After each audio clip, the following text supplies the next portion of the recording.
Good morning, students. Welcome in the next lecture of Pharmacology 1. Students, today we are going to start our next chapter, that is major intra and extracellular electrolytes. One of the most basic chapter. इस chapter में आपने basically पढ़ना क्या है, हमारे body के fluids के बारे में और उनके अंदर जो इलेक्ट्रोलाइट्स प्रेजेंट होते हैं उनका क्या फिजियोलॉजिकल रोल है हमारी बॉडी में, कितनी अमाउंट में वो प्रेजेंट होते हैं, क्या उनकी डाइट रिक्वायरमेंट होती है डेली, कैसे वो हमारी बॉडी के अलग अलग सिस्टम्स की फंक्शनिंग को मेंटेन करते हैं। तो सबसे पहले स्टूडेंट्स आप जानते हैं कि जो हमारी बॉडी के फ्लूइड्स होते हैं, डिफरेंट फ्लूइड्स, वो बेसिकली क्या होते हैं, वो सोशल्स होते हैं ऑर्गेनिक और इनऑर्गेनिक कंपाउंड्स के, और उनका जो व्हीकल होता है वो वाटर होता है। तो वाटर जो है हमारी बॉडी का एक मेन कंपोनेंट है। आप सभी जानते हैं कि हम जानते हैं जनरल चीज की वाटर का जो कंटेंट है हमारी बॉडी में 50 to 70% की रेंज में है। अगर हम एडल्ट मैन की बात करें तो उसमें जनरली 55% एवरेज जो हम लेते हैं, और एडल्ट वुमेन के अंदर 50% उसकी बॉडी के वेट के जो वाटर ही होता है, वाटर का कंटेंट होता है। ठीक है, वाटर की जो डिस्ट्रीब्यूशन है वो कैसे होती है, हमारी बॉडी के अलग अलग फ्लूइड्स में होती है। तो इसको आप अलग अलग 3 कंपार्टमेंट्स में क्लासिफाई कर सकते हो। फर्स्ट है आपका इंट्रासेलुलर फ्लूइड, जिसे ICF बोलते हैं, इंट्रासेलुलर फ्लूइड। ये जो होता है ये 45 to 50% ऑफ बॉडी वेट को बनाता है। ठीक है, intracellular fluid which comprises 45 to 50% of body weight. Second होता है एक्स्ट्रासेलुलर फ्लूइड। अब एक्स्ट्रासेलुलर फ्लूइड के अंदर में 2 आते हैं, एक आता है इंटरस्टिशियल फ्लूइड जो बॉडी वेट का 12 to 15% होता है, और सेकंड होता है प्लाज्मा और वेस्कुलर फ्लूइड जो बॉडी वेट का 4 to 5% होता है। तो इन दोनों को कंबाइन करके, यानी इंटरस्टिशियल फ्लूइड प्लस प्लाज्मा और वेस्कुलर फ्लूइड को कंबाइन करके हम सिंगल टर्म यूज करते हैं, दैट इज एक्स्ट्रासेलुलर फ्लूइड। ठीक है, जो सेल के बाहर है, एक्स्ट्रा, इंट्रा मींस उसके अंदर है। ठीक है, तो ये जो फ्लूइड्स होते हैं ये एक दूसरे से कैसे सेपरेट होते हैं, बाय मेम्ब्रेन्स। मोस्टली ये जो मेम्ब्रेन्स होती हैं सेमी परमिएबल मेम्ब्रेन्स होती हैं। इन मेम्ब्रेन में से वाटर और बहुत सारे ऑर्गेनिक और इनऑर्गेनिक जो एंटिटीज होती हैं वो पास हो जाती हैं, बट कुछ विकल मॉलिक्यूल्स होते हैं जो मैक्रो मॉलिक्यूल जिनका साइज बड़ा है, जैसे प्रोटीन है, लिपिड वगैरह है, वो इनमें से पास नहीं हो पाते हैं। उनके लिए ये जो मेम्ब्रेन्स होती है इम्परमिएबल होती हैं। इसलिए ये जो मेम्ब्रेन्स होती है इनको सिलेक्टिवली परमिएबल बोला जाता है। कुछ स्मॉलर आयंस जैसे सोडियम है, Na+, पोटेशियम, मैग्नीशियम वगैरह भी इसमें से पास हो सकते हैं। जो हमारी बॉडी के हर फ्लूइड के अंदर वाटर है और उसका एक डेफिनेट इलेक्ट्रोलाइट पैटर्न है जिसको हम इलेक्ट्रोलाइट बैलेंस बोलते हैं, वो हर फ्लूइड के अंदर डिफरेंट बॉडी मैकेनिज्म से मेंटेन किया जाता है। तो वाटर जो है हमारी बॉडी में कैसे डिस्ट्रीब्यूटेड होता है कि जैसे एक अडल्ट मेल की हम बात करते हैं जिसका वेट 70 kg है, तो उसके अंदर जो इंट्रासेलुलर वाटर है वो है 35 लीटर, यानी अप्रॉक्सीमेट 50% उसके वेट की। ठीक है, और एक्स्ट्रासेलुलर वाटर की अगर हम बात करें तो वो होता है 14 लीटर, यानी 20% उसकी बॉडी वेट के। तो एक्स्ट्रासेलुलर वाटर जो है वो इंटरस्टिशियल वाटर उसमें होगा 10.5 लीटर, और ये बनता है 15% ऑफ बॉडी वेट। ठीक है, जो रेंज मैंने यहाँ पे बोर्ड पे भी लिखी है। और प्लाज्मा या वेस्कुलर फ्लूइड में होता है 3.5 लीटर, यानी 5% ऑफ बॉडी वेट। अब ये जो आपके एक्स्ट्रासेलुलर फ्लूइड होता है इसमें प्लाज्मा के अलावा सेरेब्रोस्पाइनल फ्लूइड, लिम्फ फ्लूइड, ठीक है, pleural fluid, peritoneal fluid, synovial fluid, ये सारे के सारे फ्लूइड भी इसमें साथ में जो है हम कंसीडर करते हैं एक्स्ट्रासेलुलर फ्लूइड के अंदर।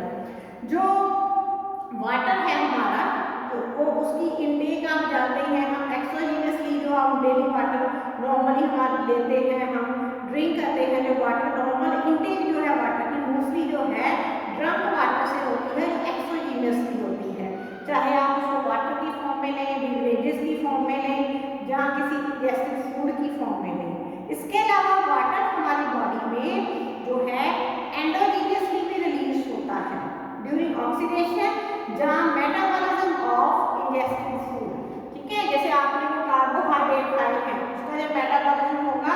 उस प्रोसेस में भी वाटर रिलीज होगा।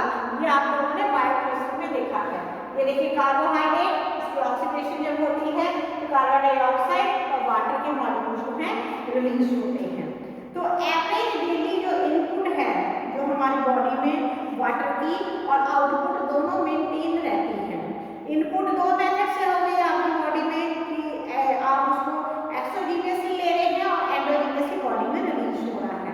तो वाटर की आउटपुट बॉडी से कैसे होती है? 4 रूट से होती है। फर्स्ट है लंग्स, जो एयर में ये एक्सपायर होता है ड्यूरिंग रेस्पिरेशन। इस प्रोसेस को आपने एनाटॉमी में पढ़ा है, एक्सपीरेशन इसको बोलते हैं। दूसरा ये स्किन के थ्रू भी जाता है बाहर थ्रू पर्सपिरेशन। तीसरा यूरिन में जाता है, फोर्थ है फेसेस में जाता है। ठीक है, तो आपके बुक में एक चार्ट दिया गया है, वो चार्ट रिप्रेजेंट करता है कि डेली इनपुट और आउटपुट बॉडी में कैसे मेंटेन होती है। जैसे आपने एक्सोजीनियस जो वाटर डेली लिया, ड्रिंकिंग वाटर बेवरेज की फॉर्म में लिया आपने, वो 1 लीटर से 1.5 लीटर, और कुक्ड फूड में लिया आपने 700 ml। ठीक है, एंडोजीनियसली वाटर जो आपकी बॉडी में मेटाबॉलिज्म या ऑक्सीडेशन ऑफ फूड से रिलीज हुआ, दैट इज 300 ml। तो टोटल जो बन जाता है आपका 2 to 2.5 लीटर वाटर की जो इनपुट है डेली। अब है वाटर की डेली आउटपुट। रेस्पिरेशन में जो एक्सपीरेशन की प्रोसेस है उसमें 400 ml वाटर जो है डेली रिलीज होता है। पर्सपिरेशन में 400, यूरिन में 1 लीटर से लेकर 1.5 लीटर तक, और फेसेस में 200 ml तक। तो फिर से टोटल जो है आउटपुट का बन जाता है 2 से 2.5 लीटर। यानी इनपुट और आउटपुट का बैलेंस एक हेल्दी पर्सन में ऐसे मेंटेन होता है। अब यहाँ कुछ चीजें चेंज होती रहती हैं, जैसे कि जो हॉट मंथ्स होते हैं, जब टेम्परेचर बढ़ जाता है तो वाटर की जो इनटेक है बॉडी में वो बढ़ जाती है। क्यों? और उसको कैसे आप जो है, क्योंकि आपको ज़्यादा प्यास लगती है, बट आउटपुट में वैसे ही मेंटेन रहती है। क्यों? क्योंकि एक्सेसिव पर्सपिरेशन होती है, गर्मियों में स्वेटिंग ज़्यादा होती है और एस्पिरेटरी लॉस ज़्यादा होता है। यूरिन की एक्सक्रीशन जो है कोल्ड क्लाइमेट में जनरली वो बढ़ जाती है। क्यों? To balance the diminished water loss by perspiration. आप जानते हैं समर में पर्सपिरेशन होती है, विंटर में पर्सपिरेशन नहीं होती, रेस्पिरेशन में भी लॉस कम होता है। तो उसको उस लॉस को रिकवर करने के लिए, यानी वाटर बैलेंस को मेंटेन करने के लिए, जो कोल्ड क्लाइमेट है वहाँ यूरिन की एक्सक्रीशन जो है वो बढ़ जाती है। ठीक है, तो जो किसी पर्सन को डायरिया होता है, ठीक है, उसमें बहुत मल्टीपल फोल्ड में जो आउटपुट है वो इंक्रीज हो जाती है। ठीक है, depending on the number of stools, उसकी फ्लूइडिटी और साइज। वाटर की जो इनटेक है हमारी बॉडी में, उसको कौन रेगुलेट करता है? Thirst centre. ठीक है, आपने देखा है आपकी ड्राइनेस ऑफ टंग हो जाती है, माउथ ड्राई होना स्टार्ट हो जाता है, वो सारे जो सिम्टम्स होते हैं, फेरेंक्स ड्राई होता है, वो सारे थर्स्ट मैकेनिज्म से रिलेटेड होते हैं, वो स्टिमुलस होते हैं कि आपकी वाटर की इनटेक का टाइम हो गया है। ठीक है, वो आपको इंडिकेट करते हैं। अब डिहाइड्रेशन एक बहुत ही कॉमन टर्म है, आप लोगों ने सुनी, जो काफ़ी कॉमनली रिप्रेजेंट होती है बहुत सारे डिजीज में, एक सिम्टम के रूप में रिप्रेजेंट होती है। डिहाइड्रेशन क्या है? Water loss. ठीक है, जो पहले फर्स्ट जो जैसे किसी की बॉडी में वाटर लॉस होता है तो पहले ये कहाँ होता है? प्लाज्मा में, फिर एक्स्ट्रा सेलुलर फ्लूइड और फिर इंट्रासेलुलर फ्लूइड के अंदर भी ये लॉस होता है। ठीक है, और वाटर के साथ इंट्रासेलुलर पोटेशियम भी है, वो एक्स्ट्रा सेलुलर फ्लूइड में पास होना स्टार्ट हो जाता है। इसके कॉजेज क्या है? नॉर्मली कहते हैं कि अगर किसी पर्सन को 20% तक बॉडी वाटर लॉस हो जाए तो बहुत ही वो डेंजरस कंडीशन हो जाती है, अगर किसी की बॉडी में से 20% वाटर लॉस हो जाए। तो इसके रीजन क्या है? डिहाइड्रेशन क्यों होती है? पहला क्या है कि अगर कोई पर्सन, जैसे कोई पर्सन डेजर्ट में, ठीक है, जो गुम हो गया है, ठीक है, लॉस्ट इन डेजर्ट, वहाँ पे आपको वाटर नहीं मिल रहा है पीने के लिए, जो सी सेलर होते हैं लोग, ठीक है, उनके लिए भी सामने जरूर वहाँ पे सी वाटर होता है, बट अगर वो सी वाटर पी लेते हैं उनकी कंडीशन वर्सन हो जाती है, क्योंकि वो जो होता है, जो हाइपरटोनिक वाटर होता है, उसमें सॉल्ट की कंसंट्रेशन बहुत ज़्यादा होती है। सी वाटर में एक्सेस इलेक्ट्रोलाइट्स होते हैं, ठीक है। उससे क्या होता है कि excretion of large volume of urine होना स्टार्ट हो जाता है, उससे और भी ज़्यादा पेज में जो पर्सन होता है उसकी कंडीशन जो है वर्सन हो जाती है। सेकंड क्या है कि अगर किसी भी रीजन से किसी पर्सन को एक्सेसिव पर्सपिरेशन होती है और उसकी बॉडी से फ्लूइड का लॉस होता है, ठीक है, जैसे बर्न का केस है, तब भी स्किन में बर्न हुए तो बहुत ज़्यादा फ्लूइड लॉस होता है। फिर रेस्पिरेशन, अगर किसी को सनस्ट्रोक हुआ है, सनलाइट में उसका एक्सपोजर बहुत ज़्यादा है, तो एक्सेसिव लॉस थ्रू जो है रेस्पिरेशन भी होता है। सिवियर डायरिया और वॉमिटिंग में भी लॉस होता है। अगर किसी पर्सन को किसी भी रीजन से ड्रिंकिंग में प्रॉब्लम आ रही है, स्वेलो करने में प्रॉब्लम आ रही है, पर्सन अनकॉन्शियस है, जहाँ उसकी impairment of sensation of thirst, जो उसका थर्स्ट सेंटर है वो प्रॉपर काम नहीं कर रहा है, तो भी प्रॉब्लम आती है। डायबिटीज इंसिपिडस और डायबिटीज मेलाइटस दोनों में, और क्रोनिक नेफ्राइटिस, ठीक है, यूरिन की जो इम्पेयरमेंट है फंक्शन, किडनी की इम्पेयरमेंट हो फंक्शंस की, तो भी प्रॉब्लम आती है, ठीक है। तो ये जो डिहाइड्रेशन की कंडीशन होती है, इसमें पर्सन की टंग ड्राई हो जाती है, स्किन ड्राई हो जाती है, स्किन हॉट होनी स्टार्ट हो जाती है, माउथ में से सलाइवा का लॉस होना स्टार्ट हो जाता है, टीयर्स जो होते हैं ड्राई आउट हो जाते हैं, ठीक है। इसके अलावा fat cell volume, haemoglobin concentration, plasma protein concentration, हर चीज ये बढ़ जाती है, ठीक है। अब इसके बाद डिहाइड्रेशन के बाद बात करेंगे इलेक्ट्रोलाइट्स। इलेक्ट्रोलाइट्स आप लोगों में बड़ी कॉमन यूज टर्म है, सुनी है। तो इलेक्ट्रोलाइट जो है हमारा जो सिस्टम है बॉडी का, उसमें इलेक्ट्रोलाइट का बहुत ज़्यादा रोल है। हमारे जितने भी सिस्टम बॉडी में काम करते हैं वो बेसिकली डिपेंडेंट होते हैं proper maintenance of electrolyte balance, ठीक है। जो भी हमारे बॉडी के फ्लूइड्स होते हैं उनमें जो भी आयंस प्रेजेंट होते हैं उनका प्रॉपर इलेक्ट्रोलाइट बैलेंस मेंटेन होना चाहिए, तो ही हमारी बॉडी के सिस्टम्स की फंक्शनिंग जो है नॉर्मल रहती है। तो यहाँ पे अब आपको एक डेफिनेशन लर्न करनी पड़ेगी, दैट इज होमियोस्टैटिस। ये भी आप जानते भी होंगे, maintenance of constant environment in various cells, tissues and body fluids physically as well as chemically is known as homeostasis, ठीक है। बॉडी के जो सेल्स हैं, बॉडी के टिश्यूज हैं या बॉडी के फ्लूइड्स हैं, उनके अंदर जो है एक कांस्टेंट एनवायरनमेंट को मेंटेन करना, चाहे फिजिकली चाहे केमिकली, उस प्रोसेस को जो बोला जाता है होमियोस्टैटिस, क्लियर। तो इसके लिए बहुत सारे रेगुलेटिंग मैकेनिज्म होते हैं जो पीएच को कंट्रोल करते हैं, आयनिक बैलेंस को कंट्रोल करते हैं, ऑस्मोटिक प्रेशर को कंट्रोल करते हैं। मतलब बॉडी के अलग अलग फ्लूइड्स की pH, ionic balance, osmotic balance उनको मेंटेन करते हैं।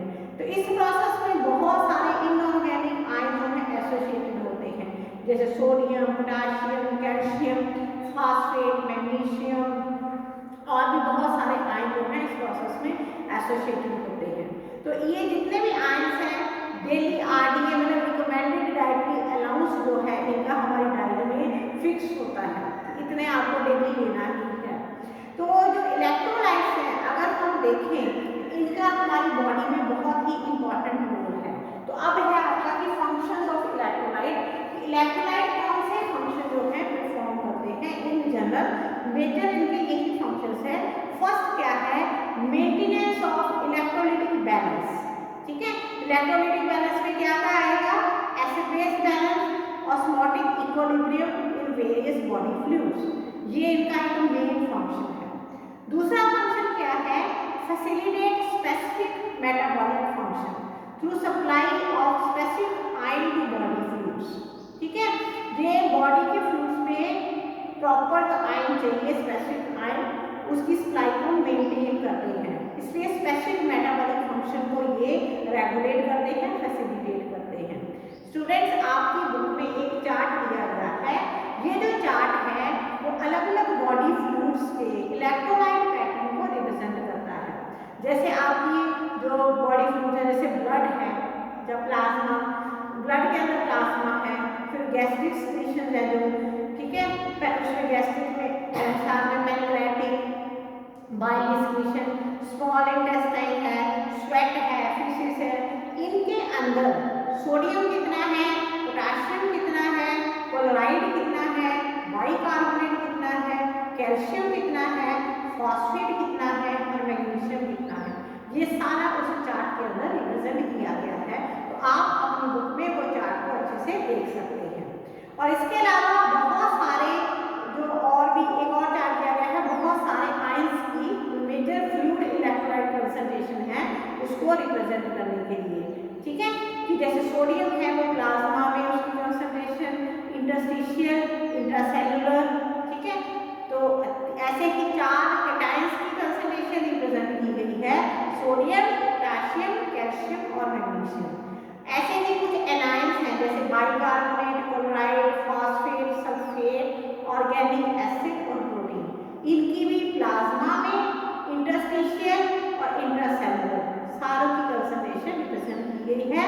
तो ये आपकी बुक में ऐसे 2 चार्ट बनाए गए हैं। उसके बाद आपको एक और टॉपिक है कि कुछ कंडीशंस है, कॉमन कंडीशंस, ठीक है, लीडिंग टू इलेक्ट्रोलाइट इम्बैलेंस। उन चार्ट्स में आपको इलेक्ट्रोलाइट की अमाउंट पता लग जाएगी कि किस फ्लूइड में कितना होना चाहिए। अब वो इम्बैलेंस हो गया और उसकी management by electrolyte and fluids, ये भी आपकी बुक में एक टेबल दिया गया है कि कौन सी कंडीशंस हैं जिसमें इलेक्ट्रोलाइट इम्बैलेंस होता है और आपने उसको बैलेंस कैसे करना है, मैनेज कैसे करना है by giving electrolytes and fluid. तो पहली कंडीशन क्या है, एक्सीडेंट, हेमरेज या सर्जरी। अगर ऐसी कोई कंडीशन है आप पेशेंट को क्या देंगे, फ्लूइड एंड इलेक्ट्रोलाइट्स। दूसरी कंडीशन है डायरिया, वॉमिटिंग, डिहाइड्रेशन। अब डिहाइड्रेशन जीआईडी इन्फेक्शन की वजह से हो सकती है, ठीक है, जहाँ कोई आपने टॉक्सिक या एलर्जिक सब्सटेंस इंजेस्ट कर लिया है, खा लिया है, वहाँ पे आप क्या देंगे, फ्लूइड एंड इलेक्ट्रोलाइट्स या रिहाइड्रेशन थेरेपी पेशेंट को देंगे। तीसरी कंडीशन है ड्रग इंड्यूस्ड इलेक्ट्रोलाइट एलिमिनेशन। कुछ ड्रग्स होती हैं जो बॉडी में से इलेक्ट्रोलाइट को बहुत ज़्यादा एक्सक्रीट करती हैं, जैसे थायाजाइड और हाई सीलिंग डाइलेटिक, उनसे बॉडी में पोटेशियम का लॉस बहुत ज़्यादा होता है। फिर नाइट्रोयूरेटिक ड्रग्स जो बॉडी में से सोडियम को बहुत ज़्यादा एलिमिनेट करती हैं, एक्सक्रीट करती हैं। इनके लिए क्या है, आप क्या करेंगे, मैनेज कैसे करेंगे, simple administration of appropriate salt, ठीक है। अगर पोटेशियम एलिमिनेट हुआ है तो आप कोई पोटेशियम का सॉल्ट पेशेंट को एडमिनिस्टर कर देंगे, जैसे पोटेशियम क्लोराइड। अगर सोडियम एलिमिनेट हुआ है तो आप कोई सोडियम का सॉल्ट पेशेंट को एडमिनिस्टर कर देंगे। फोर्थ कंडीशन है retention of electrolytes due to excessive use of salt और प्रेपरेशन कंटेनिंग इलेक्ट्रोलाइट्स। जैसे कोई पर्सन बहुत ज़्यादा सॉल्ट ले रहा है, नमक ही ले रहा है नॉर्मली कॉमन सॉल्ट, जहाँ कोई और प्रेपरेशन ले रहा है जिसमें बहुत ज़्यादा इलेक्ट्रोलाइट्स है, तो आप क्या करेंगे, कैसे मैनेज करेंगे, fluid free from specific excessive electrolyte.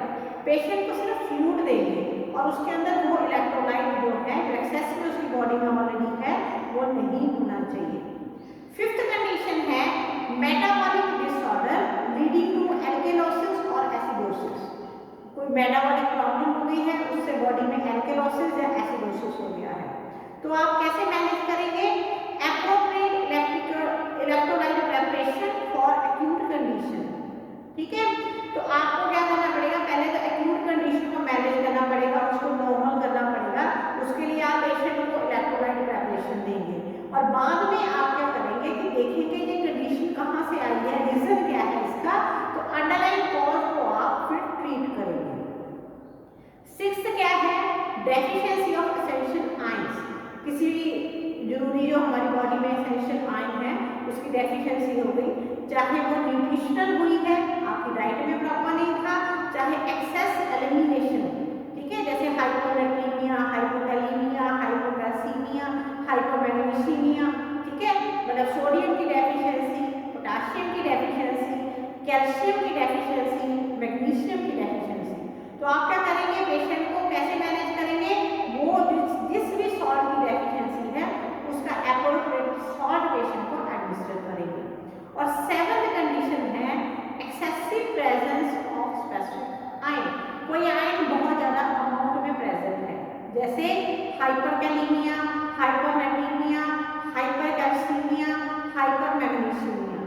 मतलब पोटेशियम ज़्यादा है, सोडियम ज़्यादा है, कैल्शियम ज़्यादा है या मैग्नीशियम ज़्यादा है।